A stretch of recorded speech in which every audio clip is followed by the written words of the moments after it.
김성환의 시사야.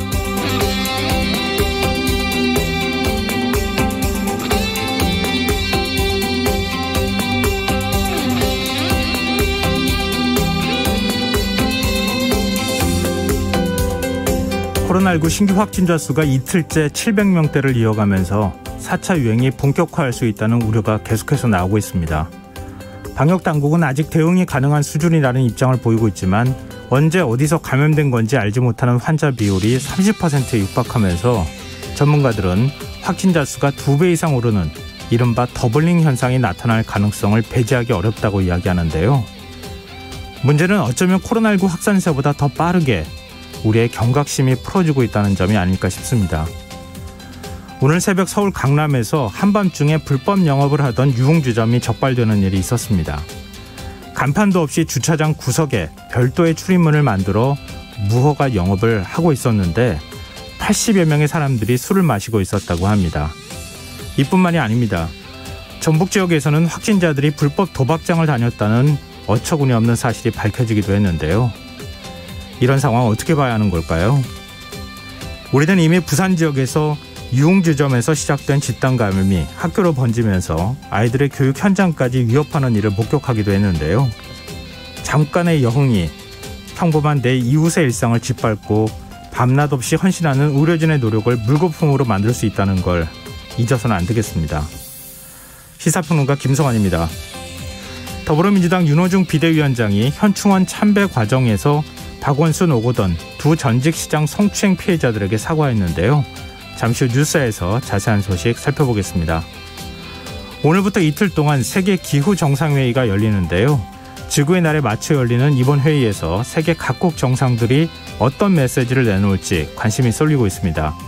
더 깊이 있게 들여다보는 인터뷰 시간에는 환경단체 관계자와 기후변화 문제에 대해 이야기 나눠보겠습니다. 김성환의 시사에는 청취자 여러분의 참여를 기다립니다. 방송 내용과 관련해 의견이 있으신 분들은 문자 보내주십시오. 당첨된 분들께는 모바일 상품권 보내드릴 텐데요. 참여하실 번호는 샵 9730이고요. 짧은 문자는 50원, 긴 문자는 100원의 이용료가 부과됩니다. 콩 게시판을 통해서도 무료로 참여하실 수 있고요. KBS 일라디오 유튜브 채널을 통해서도 실시간으로 시청, 참여하실 수 있습니다. KBS 일라디오 김성환의 시사야. 그럼 지금 시작하겠습니다.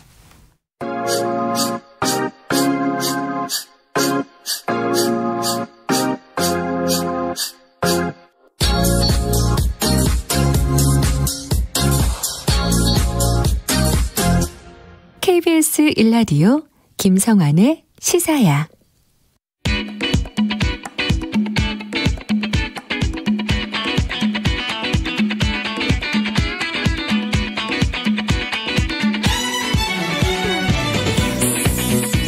오늘 놓쳤던 뉴스 꼼꼼히 정리해드리는 뉴스야 시간입니다.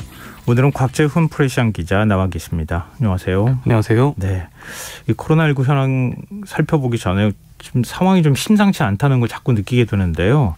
이 신규 확진자 수가 지난 1월 첫째 주 이후에 최대치를 기록하는 상황이에요. 네, 중앙방역대책본부는 오늘 자정 기준 신규 확진자가 735명 늘어나서 누적 11만 6,661명이 됐다고 밝혔습니다. 신규 확진자는 어제 그 신규 확진자보다 4명이 늘어난 규모인데요. 네. 말씀하신 대로 지난 1월 7일 869명이었던 때 이후 105일 만에 최다 기록입니다. 지난 16일부터 이날까지 최근 일주일간 신규 확진자를 보면 600명대가 3번 그리고 700명대가 2번을 기록했는데요.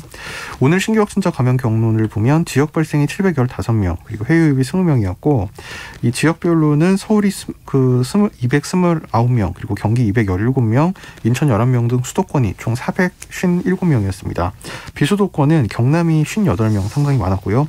부산과 울산이 30여 명을 넘었고 그리고 대구, 강원, 경북이 20명대를 기록했습니다. 비수도권 전체는 258명으로 전체의 총 36.1%를 차지했습니다.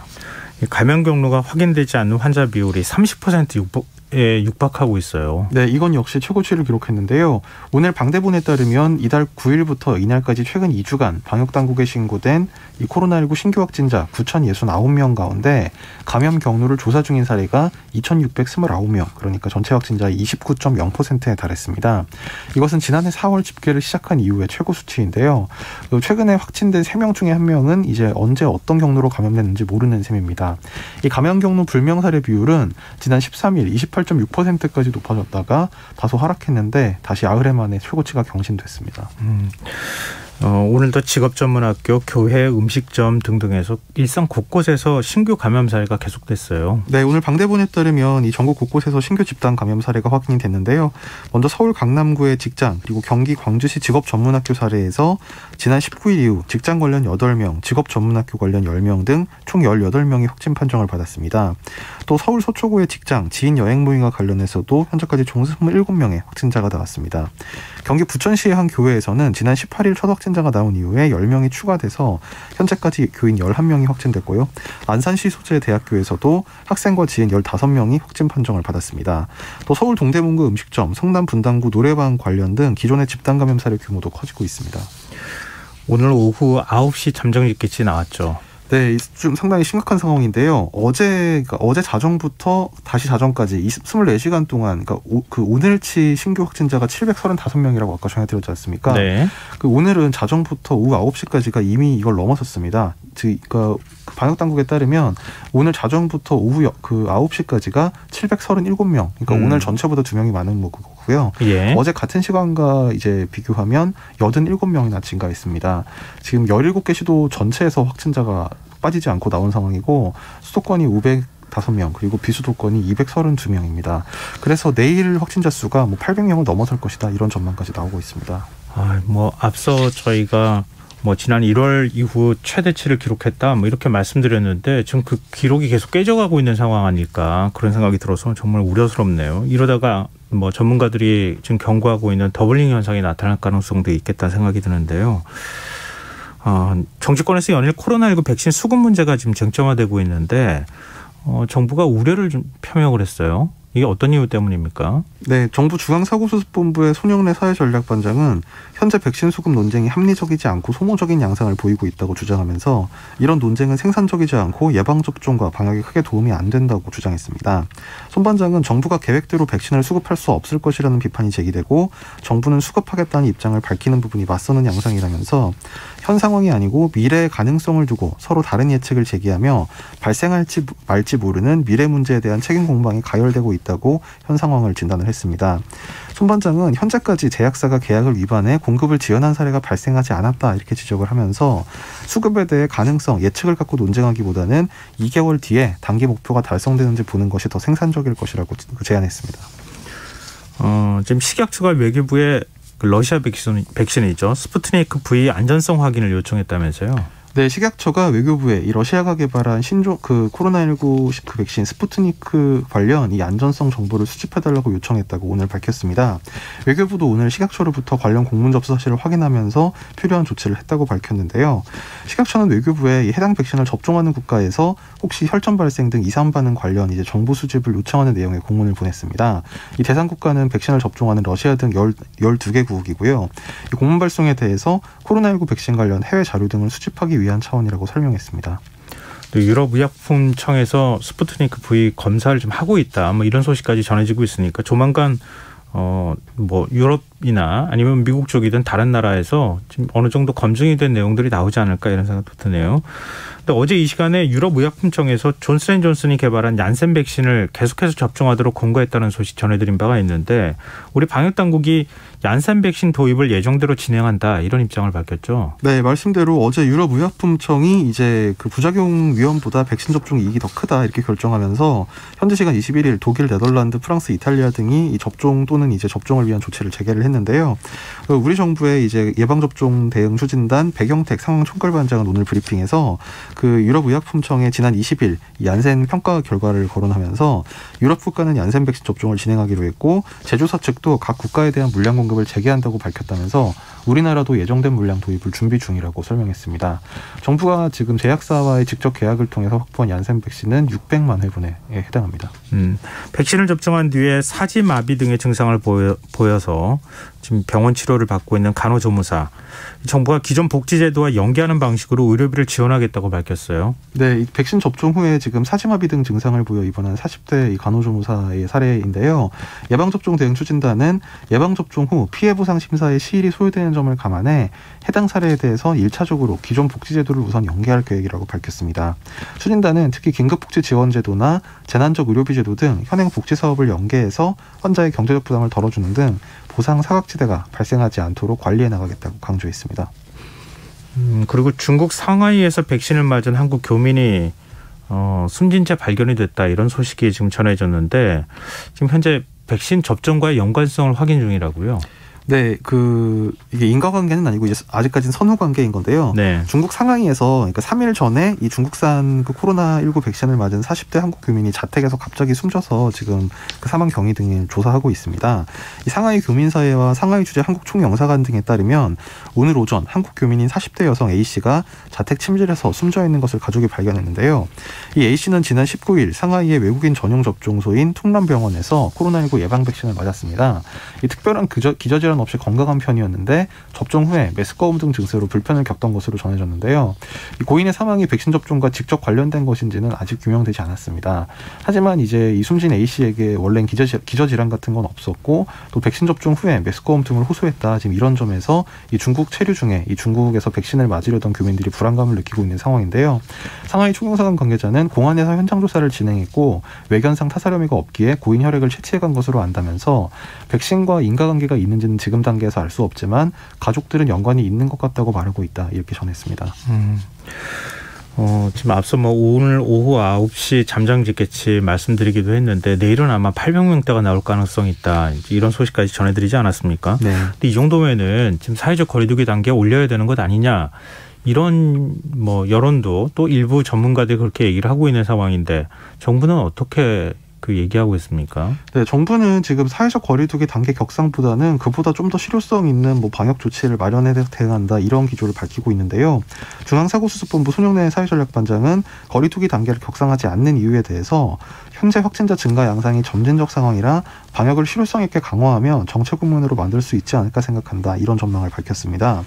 손 반장은 특히 수도권이나 부산 등에서는 단계를 올리면 2.5단계가 되는데 2.5단계는 광범위한 다중이용 시설 집합금지 조처가 내려지고 또 현재 아무런 제한이 없는 시설과 업종에도 영업시간 제한이 걸리는 등 굉장히 큰 조치가 이뤄져야 한다고 지적하면서 이렇게 되면 광범위한 사회적 피해가 발생하고 소상공인과 자영업자 피해가 유발된다고 지적했습니다. 전해철 행정안전부 장관이 손실보상제에 대한 언급을 했다고 하는데 지금 어디까지 논의가 진행되고 있습니까? 우선 전해철 장관의 오늘 이야기는요, 이제 정부의 영업 제한 조치로 인한 어려움을 오랜 기간 감내해주는 자영업자 소상공인들께 감사하다. 이제 오늘 중앙 재난안전대책본부 회의를 주재하면서 이렇게 감사 인사를 건네면서 정부가 영업시간 제한 및 영업금지 관련 손실보상이 이뤄질 수 있도록 조속한 시일 내 제도적 방안을 마련하겠다, 이제 이렇게 의지를 밝힌 건데요. 네. 현재 정치권에서는 지금 이제 산자위 등 이제 국회 상임위에서 이 해당 법안들이 다뤄지고 있는데 원래는 이제 오늘 관련 소위원회가 열릴 예정이었는데 지금 이제 내부 정치권 내부에 좀 이견이 있어서 이 일정이 27일로 미뤄졌습니다. 그러니까 원래 오늘 이 소위에서 이 손실보상제 관련해서 여야 의원들로부터 제출된 법안이 한 20여 개가 되거든요. 네. 근데 지금 이게 여야 간의 입장 차도 차이입니다만 사실 지난 20일에 당정 간에 이 문제를 가지고 간담회를 했는데 당시에 소급 적용 이 문제가 쟁점이 해결이 안 돼가지고 사실 그래서 이제 이 문제가 좀 풀려야 돼서 여야 간도 여야 간이지만 지금 여권 내에서 그러니까 당정 간에 좀 이견이 조율될 필요가 있어서 지금 그 여파로 좀 연기가 된 것으로 지금 해석이 되고 있습니다. 기재부가 반대를 하고 있는 거예요? 이 예산 문제나 이런 것 때문에? 예, 지금 그런 상황이라고 이해를 하시는 게 좀 그러니까 구도상으로 보면 이제 그런 건데요. 물론 이제 정부 여당에서 정부 소속이라고 해서 무조건 다 반대하는 것도 아니고 당이라고 네. 모두 찬성하는 건 아니지만 그렇죠. 국가 재정을 해야 할 필요가 있기는 하니까요. 근데 그렇다 하더라도 지금 언제까지 이런 상황을 계속 유지할 것인가, 이런 게 좀 있는 거 아니겠어요? 지금 계속 이 사태가 지금 장기화하고 있는 상황인데 그런 부분에 대해서 일단 고통받고 있는 뭐 영세 소상공인들이라든가 자영업자를 어떻게 지원할지 좀 현실적인 대안들을 좀 먼저 내놔야 될 필요가 있지 않을까 싶네요. 그리고 민주당 당대표 선거에 출마한 홍영표, 송영길, 우원식 세 후보 모두 지금 자영업 손실보상제를 소급 적용하겠다고 주장하고 있는 상황 아닙니까? 근데 이렇게 된다고 하면은 손실보상제 문제와 관련해서 어떤 식으로 결론을 날지 모르겠네요. 그러니까 당정이라고 했을 때 여당에서는 아무래도 좀 소급 적용을 하자 이런 쪽으로 좀 목소리가 큰 상황이긴 합니다. 그러니까 지난 당정 간담회에서도 이 소상공인 자영업자 피해가 커서 이걸 소급 적용 반드시 해야 된다 이런 주장을 했었고 또 간접적으로 피해를 본 업종에 대한 지원도 해야 된다 이런 입장이었던 반면에 정부는 이제 말씀하신 대로 재정 부담, 특히 이제 작년에 이미 수경을 4차례나 했다. 네. 또 대상 선정 과정에서 형평성 문제도 있을 수 있다 이런 점을 지적했는데요. 아시다시피 이제 지난 19일부터 21일까지 4일간 대정부 질문이 열렸는데 여기서 이제 홍남기 경제부총리가 야당이 아니라 여당 의원들과 이제 좀 언쟁을 벌이면서 손실보상법 소급 적용 요구에 동의하기 어렵다. 또 그 여권에서도 이 재정이 너무 소극적으로 대응하고 있는 거 아니냐 이런 지적이 나오니까 왜 아무것도 안 했다고 판단하시냐. 작년에만 해도 4번이나 추경을 했다. 그렇지 않다. 이렇게 좀 강경하게 받아치는 모습도 보였었던 게 이제 기억이 나실 겁니다. 일단 뭐니 해도 여야 간의 합의가 굉장히 중요하지 않겠어요? 국민의힘은 어떤 입장입니까? 국민의힘은 지금 당 전체적인 입장은 지금 뭐 의원총회 등을 통해서 뭐 조율이 이루어진 상태는 아닌데요. 다만 당내 일각에서 이제 국민의힘 좀 초선 의원들로 주로 구성된 이 국민의힘 약자와의 동행위원회라는 조직이 있습니다. 이게 김종인 비대위원장 시절에 이제 만든 건데요. 네. 여기서 이제 오늘 성명을 내서 지금 우리 사회에서 가장 힘들고 고통스러운 시간을 보내고 있는 분들이 소상공인 자영업자다 이렇게 지적하고 그 국민의힘 최승재 의원의 손실보상 소급 적용을 적극 지지한다. 법제화될 수 있도록 공동으로 노력할 것이다. 이런 입장은 냈습니다. 김 전 위원장이 만든 조직인데 뭐 운영을 계속하는 데는 문제가 없는 거죠? 네, 사실 그러니까 이 발언이 그 손실보상 소급 적용 적극 지지한다. 이 발언이 나온 이제 회견 자체가 네. 앞으로도 이제 차기 지도부 체제에서도 이 약자와 동행위원회 활동을 이어간다. 이런 취지의 회견에서 나온 이야기였는데요. 위원장을 맡고 있는 김미애 의원은 김 전 위원장이 바뀌었다고 사실 기구가 아니다. 활동이 중단된 일은 없다. 이렇게 강조했습니다. 네, 좀 화제를 바꿔보겠습니다. 청와대가 중앙부처와 지방자치단체 공무원은 물론이고 전국 공공기관 임직원들의 각종 권한 남용 행위를 집중 감찰하겠다는 입장을 밝혔어요. 네, 청와대가 오늘 오후 반부패 비서관실 주관으로 국무총리실과 감사원, 국민권익위원회가 참여하는 공직기관 협의체 회의를 긴급 개최해서 중앙부처, 지자체 공무원은 물론 공공기관 임직원들까지 각종 권한 남용 행위를 집중 감찰하기로 했습니다. 공직기관 협의체는 지난 2019년 1월 만들어졌고 이번이 6번째 회의인데요. 청와대는 코로나19 극복과 부동산 부패 청산에 총력을 기울이는 엄중한 시기인데 최근 일부 공직자 등의 부정 의혹이 발생했다 이렇게 지적하면서 공직 비위에 대한 전반적인 점검이 기묘한 상황이다. 이렇게 배경을 설명했습니다. 지금 LH 투기 의혹 이후로 좀 공직기관이 해이해졌다. 부패 문제에 대한 국민들의 뭐 민감도나 이런 게 굉장히 높아져 있는 상황이잖아요. 그것과 무관하지 않다고 봐야 되는 겁니까? 네, 그렇다고 봐야 될 것 같은데요. 특히 청와대가 이제 입장을 밝힌 그 자료에서 최근 일부 공직자 등의 부정 의혹이 발생했다. 이거는 뭐 사실상 이제 LH 투기 의혹을 거론한 거로 이제 해석이 되고요.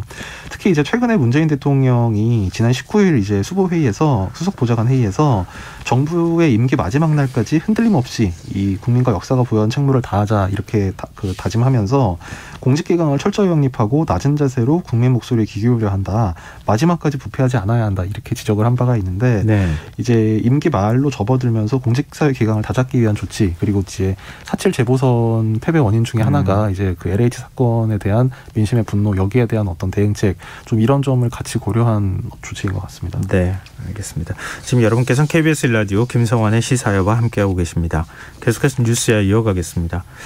이제 정치권 움직임도 좀 살펴보죠. 4.7 재보궐선거 참패 이후에 개혁을 요구해온 민주당 초선 의원들이 오늘 자체 쇄신안을 내놨어요. 네, 더불어민주당 초선 의원들이 오늘 쇄신안을 발표를 했는데요. 민주당 초선 의원들의 모임 더민초라는 그 모임인데 공정사회를 향한 열망을 담지 못했고 민생과 개혁까지를 유능하게 풀지 못했다면서 우리 안의 잘못과 허물에 엄격하지 못했다 이런 반성의 내용을 담은 이 쇄신 선언문을 냈습니다. 특히 재보선 원인이 된 박원순 오거돈 전 시장의 이 성비위 사건에 대해서 진심으로 반성하고 국민과 피해자에 사죄한다면서 당 지도부에 국민과 피해자가 받아들일 수 있는 진정한 사과를 요구한다 이렇게 밝히기도 했습니다. 또 부동산 문제와 관련해서 이 보유세 완화, 종합부동산세 조정 등은 좀 성급한 면이 있다고 본다. 이제 이거는 선언문에 담지 남기진 않았는데 이제 의원들이 기자들과 만나서 한 분담 내용 중에 있는 건데요. 네. 그래서 무주택자나 내 집 마련 꿈을 실현하려는 여망에 맞는 부동산 정책을 논의해야지 기본을 놓쳐서는 안 된다. 그래서 종부세 조정 등은 좀 부정적이라는 입장을 밝혔습니다.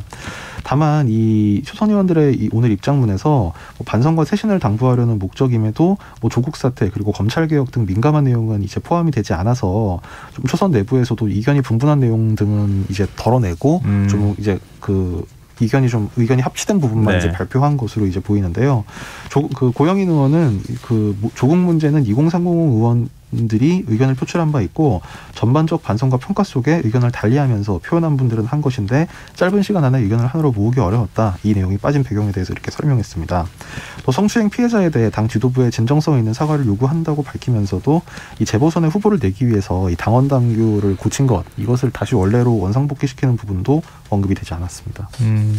좀 구체성이 떨어진다 이런 뭐 언론들의 지적이 좀 있던데 이 네. 쇄신안 어떻게 보세요? 네, 그래서 지금 제가 말씀드린 이제 이런 부분의 내용이 빠졌다는 것을 이제 지적하면서 뭐 구체성이 떨어진다, 뭐 또 일부 신문 같은 경우는 알맹이가 빠졌다, 뭐 쇄신안이 쇄신 대상이다 이런 좀 그 날카로운 평가를 하기도 했는데요. 네. 그 오늘 이제 오전에 국립서울현충원을 이제 윤호중 원내대표가 참배를 했는데 여기서 이제 방명록에서 이제 그 박원순 오거돈 사건 이 피해자에게 사과를 한다 이런 뜻을 밝힌 대목은 이 초선 의원들의 요구를 좀 의식한 조치로 풀이가 됩니다. 이에 대해서 이제 그 오늘 이제 초선 의원들이 기자들과 만나서 일정한 의미가 있긴 하지만 국민과 피해자가 받아들일 수 있을 정도의 진정성 있는 사과는 별도로 마련됐으면 한다 이렇게 지적하기도 했습니다. 뭐 방명록 정치라고 하는 말도 있잖아요. 방명록에 어떤 글을 남기느냐 이게 굉장히 많은 사람들한테 관심의 대상이 되는데. 선열들이시여 국민들이시여 피해자님이시여 진심으로 사과드립니다. 이런 글을 남겼다고 하는데요. 근데 현충원 가가지고 피해자에게 사과를 하느냐 뭐 이런 지적도 있더라고요. 네, 맞습니다. 이게 사실 오늘 이제 윤호중 그 원내대표 겸 비대위원장이 그 취임 이후에 처음으로 현충원을 참배하고 그 방명록에 이런 글을 남겨가지고 사실 기자들로부터 갑자기 이게 무슨 피해자님이라는 게 뭘 말하는 거냐 이제 이런 문의가 좀 많았는데 네. 그래서 민주당에서 공지를 통해서 이 피해자님이란 단어의 의미는 그 이번 보궐선거의 발생 이유가 됐던 피해자분들을 언급한 것이다 이렇게 공지를 했는데요. 그래서 이제 이게 과연 말씀하신 대로 이 현충원에서 성폭력 피해자들에게 왜 사과를 하냐, 그러니까 그 시간과 장소가 좀 적절했느냐 이제 이런 지적이 있었습니다. 그 윤호중 위원장 얘기는 이제 우리 당이 그분들에 대해서 충분히 마음으로부터 사과를 드리지 못한 것 같았다면서 신원이 밝혀질 수 있어서 그분들을 찾아가거나 뵙자고 하는 게 적절하지 않았다. 그래서 그분들에게 사과의 말씀을 드릴 적당한 곳이라는 생각이 들었다. 뭐 이렇게 주장을 했는데요. 네. 이 피해자들에게 사과하기에 현충원이 적당한 곳이냐 이런 지적에는 국민께 드리는 말씀이었는데 별도의 뜻을 전달할 기회가 있으면 그렇게 하겠다 이렇게 답을 했습니다. 다만 뭐 여론의 비판은 물론이고 이 피해자들도 좀 반발한 입장을 보이고 있는데요. 오거돈 사건 피해자는 오늘 이제 지원 여성 단체를 통해서 네. 저는 현충원에 안장된 순국선열이 아닙니다. 도대체 왜 현충원에서 제게 사과를 하시나요? 이렇게 반문을 했습니다. 이 피해자는 말씀하신 진상조사 재발방지 조치 결과는 강간부소식인데 오늘은 윤 원내대표가 현충원에서 사과를 하신다. 너무나 모욕적이다. 이렇게 비판하면서 모욕적이다. 네, 말뿐인 네. 사과는 필요 없습니다. 그리고 제발 그만 괴롭히세요. 부탁드립니다. 이렇게 이런 입장을 밝혔습니다. 네. 오히려 사과가 더 역풍을 불러오는 것 아닌가 이런 생각도 드는데 좀 진정성 있는 사과를 바라고 있는 것 아닙니까? 그러니까 그런 진정성 있는 사과가 부족했다고 하는 지적인 것 같은데 민주당 내부 반응 혹시 나온 게 있습니까? 민주당이나 아니면 뭐 다른 당에서도 이런 부분에 대한 논평이 혹시 있었나요? 예, 뭐 당연히 야당에서는 지금 상당히 비판을 했고요. 네. 당 내에서도 지금 그 이런 현충원에서 이렇게 하는 것이 과연 적절했느냐, 뭐 이제 그 익명을 전제로 이제 언론 인터뷰에서 이런 반응들이 좀 나오고 있습니다. 네, 알겠습니다. 그리고 윤호중 비상대책위원장 겸 원내대표가 오늘 국민의힘 주호영 당대표 권한대행 겸 원내대표를 만났어요. 이게 참 이 직함이 지금 굉장히 기네요. 양쪽 다다. 예, 지금 양당 모두 이제 전당대회를 통해서 정식으로 선출된 대표가 없는 상황에서 원내대표가 대표 대행을 하고 있는 이제 그런 상황인데요. 네. 오늘 그래서 그 양당 원내대표 겸 이제 당대표 대행들이 이제 그 첫 회동을 가졌는데 뭐 생각했던 것만큼 어떤 뭐 첨예한 쟁점이나 이런 것은 없었고 양측 모두 그냥 오늘은 상견례 자리였다 뭐 이런 설명을 했습니다.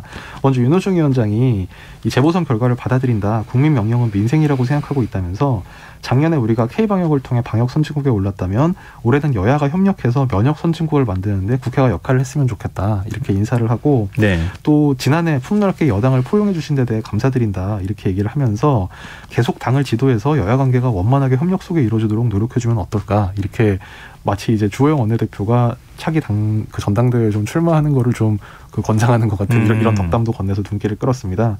주호영 원내대표도 지난 1년을 돌아보면 국민이 바라는 국회상은 아니었던 것 같다. 이 다수결만이 민주주의 원리가 아니고 관용도 있어야 성숙한 민주주의가 된다. 이렇게 지적을 하면서도 앞으로 1년간 국회를 협치, 통합, 관용으로 이끌어달라 이렇게 당부를 했습니다.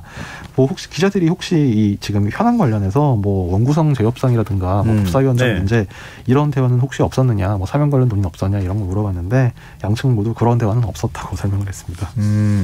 국민의힘 원내대표 경선에 출마 선언을 한 후보자들은 법사위원장 우리가 갖고 오겠다 뭐 이렇게 또 얘기를 하고 있잖아요. 근데 지금 원내대표 경선이 언제 있습니까? 날짜가 정해졌어요? 그러니까 국민의힘 원내대표 경선은 이제 오늘 그 원내대표 경선을 어떻게 할지에 대해서 당원 개정이 이루어졌습니다. 네. 원래는 국민의힘은 원내대표하고 정책위의장을 동반 선출 러닝메이트제를 하는데요. 이번에 어떤 당내 사정 그다음에 의견을 수렴해가지고 원내대표면 별도 선출하는 걸로 당원을 바꿨거든요. 그래서 바뀐 당원에 따라서 아마 이르면 내일 아니면 다음 주 월요일 정도에 이제 그 원내대표 선거 일정이 공지가 될 예정으로 보입니다. 그러면은 뭐 주호영 현 권한대행하고 얘기할 성격이 아닌데요. 원구성 얘기는 그 다음 차기 원내대표랑 얘기를 해야 될 부분이니까 시간이 좀 걸리겠네요. 예, 뭐 그것도 그렇고요. 그리고 사실 뭐 차기 원내대표가 누가 온다고 한들 윤호중 원내대표의 윤호중 원내지도부에서 그 원구성 뭐 원재구성 관련 이제 뭐 협상 방침이 큰 영향을 받을 것 같지는 지금 않다 이런 관측이 많아서 법사위원장을 내놓을 것 같지는 않다. 네네. 그래서 만약에 뭐 재협상을 한다고 해도 이제 그 민주당 의원들의 다수는 이제 좀 이런 입장이지 않습니까? 네. 원래 원구성 협상은 2년마다 한 번씩 하는 건데 작년에 그렇죠. 지금 할 때는 작년에 총선하고 올해 떠오는 게 어딨냐 뭐 이런 얘기도 있기 때문에요. 뭐 물론 이제 차기 국민의힘 원내대표가 선출이 돼서 이제 윤호중 원내대표와 협상을 해봐야 뭐 그 결과가 나와봐야 알긴 하겠습니다만 현재로서는 지금 뭐 어떤 법사위원장을 포함한 그 상임위원장 재조정은 뭐 당장 이루어질 가능성은 좀 낮지 않은가 이런 평가가 많은 것 같습니다. 네. 그리고 민주당이 부동산 보유세 완화 방안을 논의하자는 국민의힘 제안을 거부했다는 소식도 있네요. 네, 그 종부세를 둘러싸고 지금 여야 입장차 때문에 오늘 국회 기재위 그 전체 회의가 파행이 됐는데요. 국민의힘에서 종부세 부담을 완화하는 법안을 논의하자 이렇게 주장을 했는데 민주당은 이제 정확히 말하면 뭐 반대는 아니고 아직 우리 당 입장이 정리되지 않았다. 그래서 오늘은 논의하기가 불가하다 이렇게 하면서 오늘 회의를 열지 말자고 맞섰습니다. 그래서 사실 지금 여권 내에서 보유세 완화론도 좀 어느 정도 제기가 되는 상황인데 지금 당 내에서 좀 의견 정리가 좀 이루어지지 않은 상황, 좀 이런 게 영향을 미친 걸로 보이고요. 다만 이제 국민의힘 기재위원들은 뭐 그 오늘 회의를 하자는데 이제 여당에서 이걸 받아주지 않는다 여기에 대해서 반발을 하면서 조세 소위 그리고 기재위 전체 회의까지 보이콧을 하는 이제 일이 벌어졌습니다. 민당 지금 부동산 TF 꾸리지 않았어요? 거기서 지금 논의를 하겠다는 거죠? 네, 맞습니다. 그 윤호중 원내대표가 이제 원내대표 당선되고 나서 뭐 원내대표 선거 과정에서 공약이기도 했고요. 그 TF를 만들어서 이제 당 차원의 조율된 의견을 마련해 보겠다. 뭐 이런 지금 그 조치를 해나가고 있습니다. 뭐 지금 의원들이 서로 각자 막 법안 개정 발의안을 막 내놔가지고 좀 혼선이 있다 이런 지적 때문에 입단속에 나섰다 뭐 이런 얘기도 들리던데 민주당 내부 기류는 어떻습니까? 그러니까 지금 그 선거 그 4.7 재보궐 선거가 끝나고 나서 지금 민주당 안에서 이 기존의 어떤 부동산 정책을 우리가 잘하고 있는지 좀 한번 돌아보자 뭐 이런 목소리가 있긴 있습니다. 네. 그래서 뭐 보시면 이를테면 김병욱 의원이라든지 이런 그 일부 의원들이 뭐 종부세 기준을 좀 올려야 되는 거 아니냐 지금 9억으로 돼 있는데 12억으로 올리자 이런 얘기를 하고 있고 네. 또 지난 19일 대정부 질문 당시에도 뭐 민주당 문지석 의원도 이 기준을 올려야 되는 거 아니냐 이런 주장도 했죠. 반면에 지금 아까 전해드린 것처럼 이제 민주당 초선 의원들은 이 종부세 조정은 너무 성급한 거 아니냐 이런 얘기를 아까 그 초선 모임 간사인 고영인 의원이 했었고 또 이제 민주당도 민주당이지만 이제 그 정부에서 그 홍남기 부총리 같은 경우도 난색을 좀 표하면서 이 종부세는 뭐 그 좀 검토를 해볼 수는 있지만 기본적으로는 이걸 올리는 게 맞느냐 이를테면 뭐 그 주택 공시가격을 동결하는 것이 과연 정의에 부합하느냐 좀 홍 부총리로서는 상당히 이례적인 이런 표현까지 써가면서 좀 그 어렵다는 입장을 밝혔는데요. 그래서 지금 당정 내에서 전체 여권 내에서 좀 당을 포함해서 이제 의견 정리가 좀 이루어져야 될 것으로 보입니다. 대권 주자들도 의견을 내고 있지 않나요? 네, 그 대권 주자들도 이 지금 최근에 그 재보선 이후에 부동산 정책 관련해서 좀 그 몇 마디 언급들을 하고 있는데요. 이를테면 지난 20일에 이재명 경기지사는 그 종부세와 관련해서 우리는 가구당 몇 채를 갖고 있냐, 가격이 얼마냐에 집중하는 경향이 있는데 실거주용 보유로 고통스럽지 않아야 한다 이렇게 주장을 했습니다. 그래서 오롯이 임대를 목적으로 하는 임대사업자에 대한 취득세, 양도소득세, 보유세 등 특혜를 주는 건 도저히 납득할 수 없다. 그러나 실거주용에 대해선 보호장치를 확대하고 비주거용 투자자산 부담을 늘리는 방식으로 합의를 할 수 있다 이렇게 밝혔는데요. 네. 그러니까 이거는 뭐 그 임대사업자에 대해서 좀 이제 세율을 높이자 뭐 이런 얘기가 들어감과 동시에 반대로 이제 1가구 1주택 그리고 이게 주거 목적인 경우에는 좀 종부세 같은 경우에도 좀 완화를 할 수 있다. 뭐 이런 좀 상반된 사안이 담긴 발언으로 해석이 됐습니다. 또 정세균 전 국무총리 같은 경우도 어제 언론 인터뷰에서 종부세는 부유세 성격을 갖고 있는데 중산층은 부유층이 아니다. 이렇게 지적을 하면서 지금 종부세 과세 대상이 중산층까지 확대되고 있다는 이제 이런 취지의 지적을 했거든요. 네. 그러면서 종부세에 대해서는 그동안 옳고 그름보다는 눈치를 본 것 아니냐는 반성도 할 필요가 있다. 이런 언급도 내놔서 눈길을 끌었습니다. 당 기류하고 조금 다른 것 같기도 하고 그런데 좀 어찌됐든 정부가 좀 이 중심을 잡아줘야 되는 역할을 해야 되지 않겠습니까? 근데 김부겸 국무총리 후보자가 부동산 정책과 관련한 언급을 했어요. 네, 사실 그 지난 대정부질문에서 나왔던 홍남기 경제부총리 지금 총리 권한대행 발언과 상당히 궤를 같이 하는 내용이라고 해석이 됐는데요. 김부겸 총리 후보자가 오늘 이 부동산 정책 조정 기류와 관련해서 원칙에 관한 부분은 허물어져서는 안 된다 이런 입장을 밝혔습니다. 김 후보자는 민주당 쪽은 미세 조정이 필요하다는 입장인 반면 홍남기 부총리 등 경제 분야 책임자들은 정책에 있어 신중해야 한다고 생각하고 있다면서 지금 입장을 밝힐 수는 없지만 인사청문회 과정에서 관련 질문이 나오면 정부의 의지를 밝힐 것이다 이렇게 예고했습니다. 네.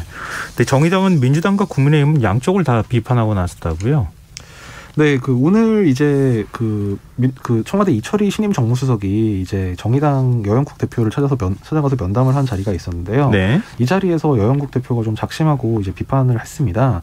이 재보궐선거 이후 민심에 대해서 집권 여당이 오독하고 있는 듯해서 우려가 된다 이렇게 지적하면서 그 4.7 선거에서 승리한 정당은 오히려 투기를 더 조장하는 규제를 완화하고 공시가격 재조정하겠다 이런 움직임을 볼 때 적어도 집권 여당은 전체 국민을 위한 정치를 해야 하는데 전체 국민의 1.3% 70만 명도 되지 않는 종부세 납부자 세금을 완화한다는 이야기가 나오는 등 1.3%를 위한 경쟁을 하는 것 같아 씁쓸한 느낌이 든다. 이렇게 비판을 하면서 정무수석으로서 이런 일을 좀 바로잡아달라. 이후에도 청와대가 진정성 있는 정치를 해나갔으면 좋겠다. 이렇게 지적을 했습니다. 또 자산 불평등이 점점 심해지고 있다. 이런 지적을 하면서 불평등을 도외시하고 종부세 완화 정책으로 가는 것은 완전히 역주행이다. 이런 것을 바로잡아달라. 이 수석에 또 이렇게 당부를 했습니다. 지금 그 이철희 신임 정무수석 말씀도 하셨지만 요즘 네. 움직임이 굉장히 활발해요. 국회의장도 만나고 뭐 지금 각종 당을 찾아가기도 하고 또 뭐 서울시장 그리고 부산시장 시장과 관련해서 문재인 대통령이 또 만나는 자리를 주선했다 이런 얘기도 나오고. 네. 이거 어떻게 봐야 되는 겁니까? 문재인 대통령이 이제 이철희 신임 수석을 기용한 이제 취지도 아마 그런 것일 거고요. 이 수석 스스로도 이제 자임을 한 대로 어떤 소통 역할을 좀 중심적으로 해나가는 걸로 보이는데요. 이제 어제는 이제 민주당 그리고 이제 국회의장을 예방을 했고 오늘 이제 야당들, 그러니까 국민의힘과 정의당을 잇따라 예방을 해서 그런 소통 행보를 이어나가는 모습을 보였습니다. 네, 좀 본인 스스로도 야당하고 적극적으로 소통하겠다는 의지를 밝히기도 하고 했으니까 좀 야당의 의견을 가감없이 전해주고 당청 간의 소통도 좀 원활하게 하는 그런 역할을 좀 해주길 기대해 봅니다. 예, 참 다만 오늘 이제 국민의힘 야당 지도부와 이제 이철희 수석과의 면담에서는 이제 주로 덕담은 주고 받았는데 기자들이 그 백신 문제 그 백신 스와프 문제 아니면 그 전직 대통령 사면 이제 이런 현안들이 좀 있어서 혹시 관련 대화가 오갔는지 물어봤는데 뭐 그런 구체적인 얘기는 나누지 않았다고 양측 모두 밝혔습니다. 진짜 얘기 안 나눴을까요? 나눴을 것 같은데. 글쎄요. 네. 자, 마지막 뉴스로 가보겠습니다. 국민의힘이 오늘 당원을 개정해서 원내대표와 정책위의 의장을 분리 선출하기로 했다 이렇게 앞서 얘기를 해주셨는데 이렇게 러닝메이트제를 폐지한 배경에 대한 설명을 좀 해주시면 좋겠네요. 네, 그러니까 사실 정책회의장을 원내대표하고 러닝메이트로 뽑든지 아니면 지금 그냥 원내대표만 그 의원총회에서 뽑고 정책회의장은 당대표가 지명을 하든지 뭐 이거는 사실 각 당별로 이제 정해진 게 다른데요. 예. 지금 민주당 같은 경우는 이제 국민의힘이 지금 바꾼 것처럼 정책회의장은 별도로 당대표가 임명을 하도록 돼 있고 원내대표만 선출을 하는데 지난 한 2000년대 초반 2005년부터 한 12년 요때쯤에는 사실 민주당도 원내대표 정책회의장 러닝메이트제를 했었던 때가 있었습니다. 또 오히려 그때는 당시 한나라당 지금 야당이 그걸 하지 않고 있다가 이거를 혁신의 일환으로 네. 그러니까 박근혜 대표 시절에 홍준표 원내대표 겸 당시 혁신위원장이 이거를 혁신의 일환으로 도입을 한 게 러닝메이트제였거든요. 그래서 이거를 하다 보니까 근데 물론 이제 지금 이제 바꾸면서 내세우는 명분은 이게 의원들의 호선으로 뽑다 보니까 좀 정책 전문가 그러니까 의원들에 대한 정치력은 좀 부족하지만 어떤 정책적인 역량이 상당히 뛰어난 전문가가 정책위의장을 맡을 기회가 상대적으로 적다. 그래서 좀 앞으로 대선을 앞두고 정책 역량을 강화하기 위한 일환이다. 지금 그 오늘 당원 개정을 주도한 이제 주호영 원내대표하고 그 정우택 전국위의장 등은 이제 이런 취지의 설명을 하고 있는데 네. 실제로는 이제 좀 너무 원내대표 선거가 좀 정치색을 강하게 띠게 된다. 이를테면 뭐 지금도 저번 직전 선거에서도 그랬지만 이를테면 뭐 다선과 뭐 초대선의 조합 네. 또는 이제 뭐 지역별로 나눠가지고 원내대표가 영남권에서 나온 정책위의장 후보는 수도권에서 뽑는다든지 좀 어떤 이런 그 세력별 그룹별 이합집산 성격이 짙어지면서 좀 너무 이제 말하자면 당 안에 권력투쟁적인 그런 모습이 국민들에게 보이는 것 좀 이런 거에 대한 경계 심리가 작용한 것도 있고요. 그리고 실제로 지난 선거에서도 그런 영향이 있었는데 원내대표 후보로 나오고는 싶은데 러닝메이트를 못 구해서 좀 출마를 포기하거나 난항을 겪는 그런 경우도 있었습니다. 뭐 아마 그런 것도 좀 작용을 한 게 아닌가 생각도 듭니다. 근데 얘기 나온 김에 원내대표 경선 전망도 좀 해주세요. 사실 원내대표 경선은요, 이게 의원들이 직접 투표를 하는 거라서, 근데 의원들이 직업이 정치인이었으니까. 그렇죠. 그러다 보니까 표심 예측이 정말 어려운 선거로 꼽히는데요. 아시다시피 지금 이제 김기현 의원, 권성동 의원, 그리고 김태흠 의원, 유희동 의원 이렇게 4명이 지금 출마를 하고 있고, 뭐 다수의 관측은 보통 이제 권성동, 김기현 의원의 2강 체제라는 전망이 좀 있습니다만, 뭐 김태흠 의원도 뭐 이제 구 친박계 중심으로 해서 본인의 어떤 투쟁력을 좀 높이 평가하는 그런 동료 의원들이 있고 또 유희동 의원 같은 경우는 이제 유승민계로 이제 초대선 의원들과 상당히 좋은 관계를 맺고 있기 때문에 뭐 혹시 다크호스로 등장할 수도 있지 않느냐 뭐 이런 관측도 있습니다. 네, 이게 선거 앞두고 난 다음에 분석하기가 참 애매해요. 누가 불리하고 누가 유리하고 이렇게 얘기해가지고 그렇잖아요. 네. 결과 한번 나오는 거 지켜보도록 하죠. 자, 뉴스에 여기까지 하겠습니다. 지금까지 곽재훈 프레시안 기자였습니다. 고맙습니다. 감사합니다.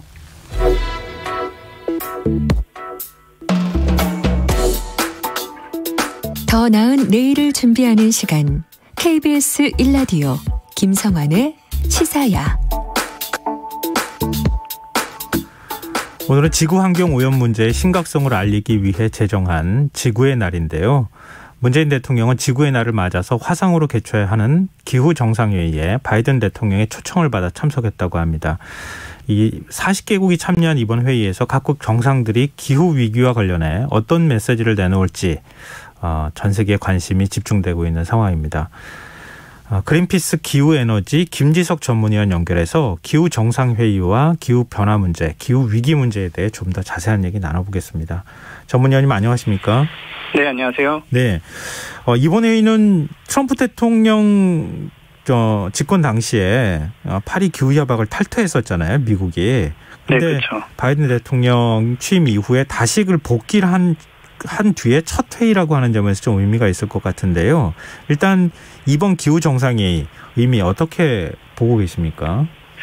네, 일단 기본적으로는 이미 골든타임을 놓친 세계 리더들이 최악의 재앙은 좀 막아보자라고 좀 뒤늦게 모여서 이제 각자 얼마큼 할 것인지 얘기하는 자리예요. 그래서 그리고 사실 이제 파리 협약 복귀를 해서 열리는 회의는 이제 올해 말에 있고요. 네. 이거는 그때까지 기다리기보다는 빨리 더 좀 모여서 얘기를 하자 해가지고 워낙 급하다 보니까 미국이 자체적으로 소집한 회의입니다. 네, 그래서 미국이 소집한 회의예요. 네. 그러니까 바이든 공약 중에 하나가 이제 파리 협약에 복귀한다는 건 당연히 있었는데 네. 거기에 플러스 미국이 리더십을 보이고 문제 해결 나서기 위해서 취임 100일 안에 세계 정상들을 모아서 초대해서 좀 더 확실한 걸 내놓겠다 했었어요. 그래서 이제 그 공약을 지킨 거죠. 근데 사실 미국이 기후 위기 대응에 대해서 굉장히 소극적인 태도를 보였던 거 아니냐, 뭐 이런 비판을 좀 받기도 했었잖아요. 근데 바이든 대통령 취임 이후에 뭔가 태도가 달라지고 있기는 한 거네요. 그러니까 사실 미국이 이제 항상 소극적인 건 아니었고요. 예. 그 엘고 같은 경우 그 기후 변화 문제를 이렇게 좀 많이 알렸던 그 엘고 같은 경우도 뭐 미국 부통령 출신이고, 예. 사실 클린턴 대통령 때 이제 부통령으로서 그 문제를 많이 챙겼었죠. 그래서 뭐 교토 협약이나 이런 거 할 때도 미국이 힘을 실었었고, 2097년도 일이에요, 이거는. 네. 예, 그리고 이렇게 하다가 이제 거기는 미국은 꼭 공화당이 집권을 하면 기후 문제를 무시하다가 이제 민주당 쪽이 집권하면은 이제 잘 챙기는 모습을 보이는데, 네. 그런 면에서는 사실 오바마 대통령이 들어와서 한 8년 동안은 그래도 역할을 했었죠. 중국도 같이 참여하게 해서 파리 협약도 2015년에 만들어진 게 오바마 대통령 노력이 많았거든요. 네. 그래서 사실 이제 뭐 이제 좀 왔다 갔다 해요. 그러니까 근데 이제 트럼프 대통령 때는 정말 최악이었고, 네. 예, 바이든 대통령은 그 트럼프 대통령 때 최악을 하면서 이제 한 4년 동안 이제 시간을 허비했기 때문에 이제 그거를 만회하고자 더 이제 바짝 그 노력을 하는 거죠. 근데 좀 아이러니한 거는 트럼프 대통령 있을 때도 실제로 미국에서는 태양광 풍력 같은 거 설치를 많이 해서 네. 온실가스는 많이 줄었습니다. 석탄 발전소도 한 400개 정도 문을 닫았고, 그래서 그 겉으로 보이는 리더십은 없었지만 내부적으로 노력하는 사람들이 많았기 때문에 또 미국이 그런 이렇게 아무것도 안 했느냐, 또 그렇지는 않습니다. 이게 그 트럼프 대통령이 워낙 눈에 보이면서 좀 그 국제적인 협약 같은 건 도움 안 줬을지 몰라도 많이 줄였어요. 근데 사실은. 네. 그럼 이번 회의에서는 어떤 의제들이 핵심적으로 다뤄지게 되는 겁니까? 사실 뭐 예를 들어서 이제 그러니까 제일 중요한 거는 온실가스 감축 목표를 2050년에 뭐 탄소 중립 이런 거는 너무 당연한 거고, 이제는.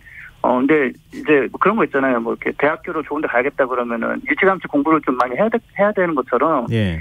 2030년까지 감축을 뭐 충분히 못하면 그 다음에는 노력해도 별 의미가 없어지는 상황이라서 2030년에 얼마까지 줄일 건지 목표를 강화해달라는 게 있었고, 그래서 미국은 기존 목표는 오바마 대통령 때 세운 2030년에 25% 감축인데 그거를 2배를 높여버렸어요. 50배에서 52%로 강화했고, 예. 일본이 26% 감축 그런 목표가 있었는데 그것도 대폭 늘렸고, 근데 그러면서 우리나라는 좀 그런 거는 얘기를 안 하고, 뭐 해외 석탄 발전소 만들 때 그런 지원 안 하겠다, 이 정도만 발표해서 조금 아쉬움이 많습니다. 예.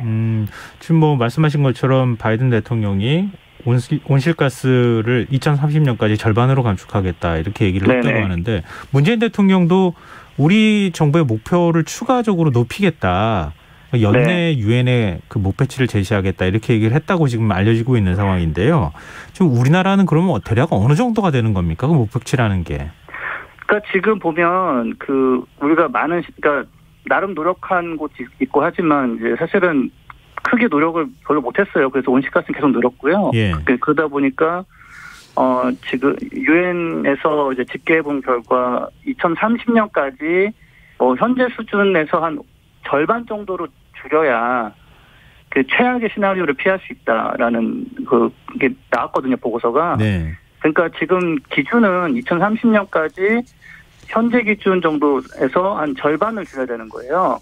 네, 그러면서는 그 미국의 요거는 발표한 내용은 그냥 그러면 딱 기본 정도 하는 거고, 네. 예, 유럽이 한 55% 한다고 하니까 조금 더 노력하는 거고, 한국 같은 경우는 24%니까 갈 길이 굉장히 멀죠. 2배 정도를 높여야 된다는 거 나오죠. 근데 사실은 더하면 더할수록 좋은 거거든요, 이거는. 이게 뭐 그 정도 줄인다고 해가지고 세상이 다시 뭐 좋아지고 이게 아니에요. 그러니까 최악을 피할 수 있다는 정도죠. 근데 이제 기후 위기에 대한 공감되는 세계 주요 국가 정상들한테는 어느 정도 이제 공유가 되고, 온실가스를 줄이지 않으면 안 된다고 하는 일종의 이제 거기까지는 간 것 같은데, 문제는 온실가스를 감축하는 게 현실적으로 그렇게 쉬운 일은 아니잖아요. 여러 가지 이제 산업 구조를 재편하는 문제나 이런 거랑 연결이 돼 있으니까. 근데 그게 지금 목표치 제시하는 것만큼 가능하겠습니까? 그러니까 이게 지금 이게 굉장히 지금 위험한 약간 착각 같은 거예요. 우리가 이렇게 그러니까 힘들다 얘기를 산업계도 계속 얘기하고 예. 예를 들어서 10년 전에는 정말 좀 힘든 면이 있었어요. 뭐 태양광 풍력 같은 거 굉장히 많이 해야 되는데 그게 되게 비쌌거든요. 네. 예, 근데 이제 지금은 굉장히 싸졌고 하면 돼서 뭐 유럽 같은 경우도 벌써 온실가스를 뭐 한 절반 내지는 한 30-40% 줄인 것도 있고. 예. 근데 이제 우리가 보면은 이게 과학자들이 그 여러 가지 증거를 찾은 거는 이대로 가면 그냥 사실 사람이 살 수 없는 곳이 된다라는 거예요, 지구가. 그러니까 한꺼번에는 아니지만 점점 살 수 없는 지역이 생기고, 뭐 지금도 보면 아프리카 같은 경우 바오밥 나무 이런 거 그냥 짓거든요, 너무 더워서. 네. 예, 그리고 올해도 지금 우리나라도 지금 기후가 왔다 갔다 해서 농사 짓기도 힘들어지고 뭐 이런 상황인데, 사람이 아무리 뭐 IT가 있고 뭐가 있고 해도 먹을 게 없으면은 못 살거든요. 예, 근데 지금 우리는 옛날부터 힘들다, 비싸다, 뭐 돈이 든다 이런 생각이 빠져가지고 지금 우리는 온실가스 줄이기 어려운 거 아니야? 사실 우리가 뭐 노력을 많이 해본 것도 없잖아요, 지금. 그래서 사실 그러니까 이거는 뭐냐면은 지금부터 정말 이게 우리가 살 길이라 생각하고서 투자를 하고 뭐 만들어 설치를 하고 하면 지금보다 훨씬 빨리 줄일 수 있거든요. 네. 예. 그리고 줄여가지고 얻을 수 있는 건 뭐냐면 생존을 할 수 있다는 거예요. 그러니까 이 상황이 세계 경제 포럼에서 전 세계 GDP의 50%는 자연환경과 기후가 유지되는 거에 달렸다라는 분석을 내놨어요. 네. 예, 그리고 세계 중앙은행들의 약간 모임인 국제결제은행 같은 경우는 블랙스완이라는 말 들어보셨죠? 네. 예, 경제적으로 충격이 오는 이벤트를 이제 그런 사건을 블랙스완이라고 하는데, 블랙스완은 충격이 왔을 때 뭐 돈을 풀던 뭐 조치를 하던 해가지고 복구가 가능해요. 근데 그린스완은 뭐냐면 이런 생태계 붕괴, 기후 폭주를 해버리면 그때는 돈을 쓰고 뭘 해도 안 된다는 거거든요. 예, 그래서 그러니까 이게 뭐 손바닥 뒤집듯이 간단하게 바뀌는 건 아니지만. 네.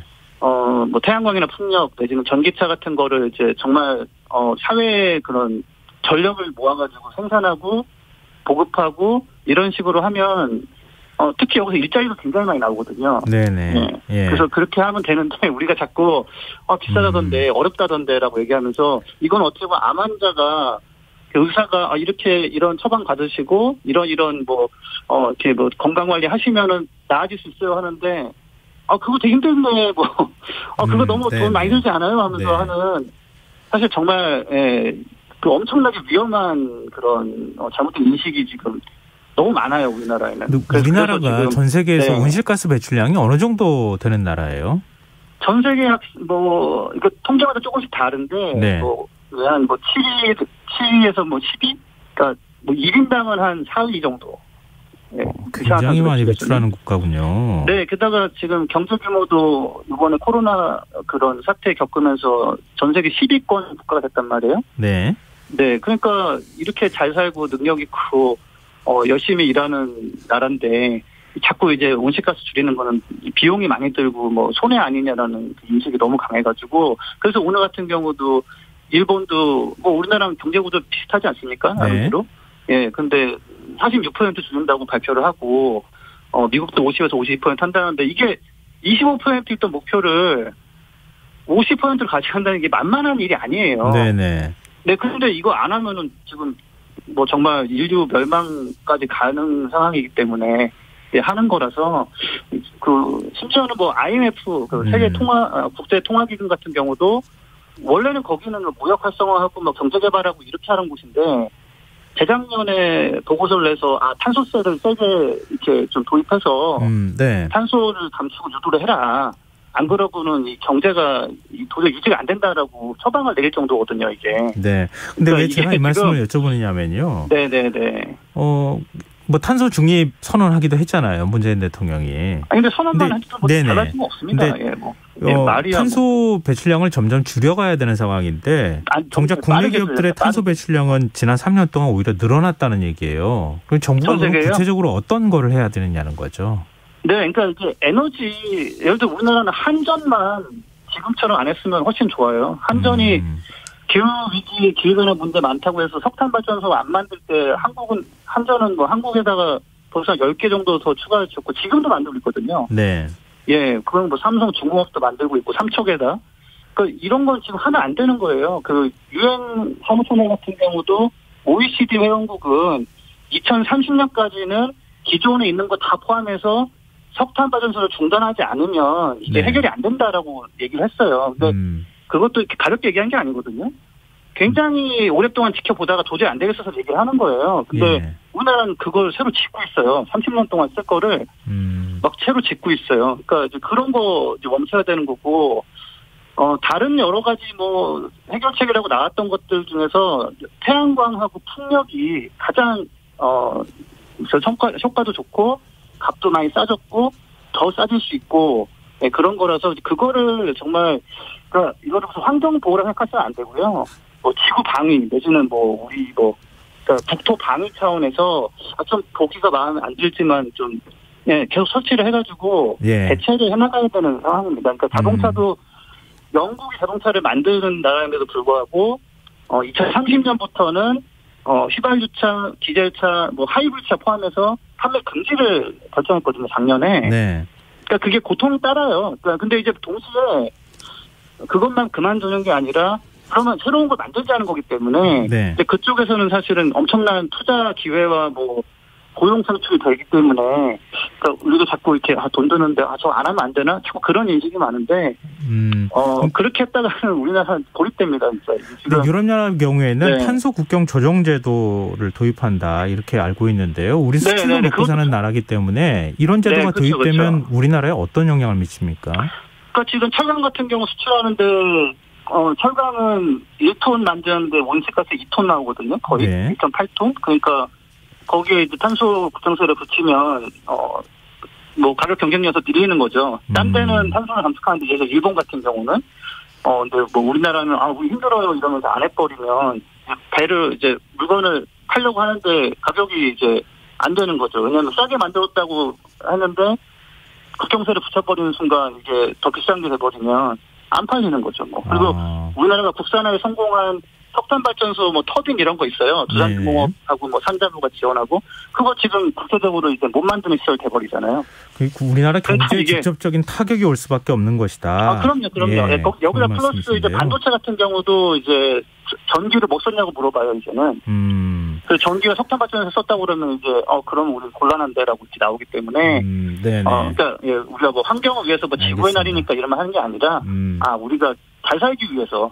두루두루 자손대대 이거 거스를 수 없는 대세다. 태양광 풍력 많이 해야 되고요. 전기차 같은 거 다 바꿔야 되고요. 네네. 그런 것들을 일단 시작을 해야 되는데 좀 규모나 속도가 굉장히 크고 굉장히 빨리 가지 않으면 저 답이 없습니다. 네. 근데 우리 개인들도 실생활에서 좀 노력을 많이 해야 되겠죠? 작은 실천 별 의미 없고요. 차라리 지금 정치인들이나 뭐 기업이나 정부한테 우리 다 죽일 거냐. 빨리 좀 해라라고 해야 되고, 여러분 그래서 진짜로 길거리에서 시위하고 뭐 시위하는 사람들이 정말 가만 안 두거든요. 정치인들이 하는 사람들을. 그런 상황인데 개인 실천 이런 거 별로 큰 도움 안 됩니다. 현대상. 알겠습니다. 오늘 말씀 고맙습니다. 네, 감사합니다. 지금까지 그린피스 기후에너지 김지석 전문위원이었습니다. KBS 라디오 김성환의 시사야 1부 순서는 여기서 마무리하고요. 전 11시 정각 2부에 다시 찾아오겠습니다.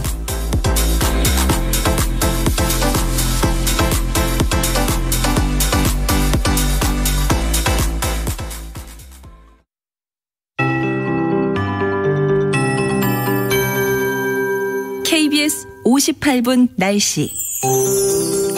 현재 전국이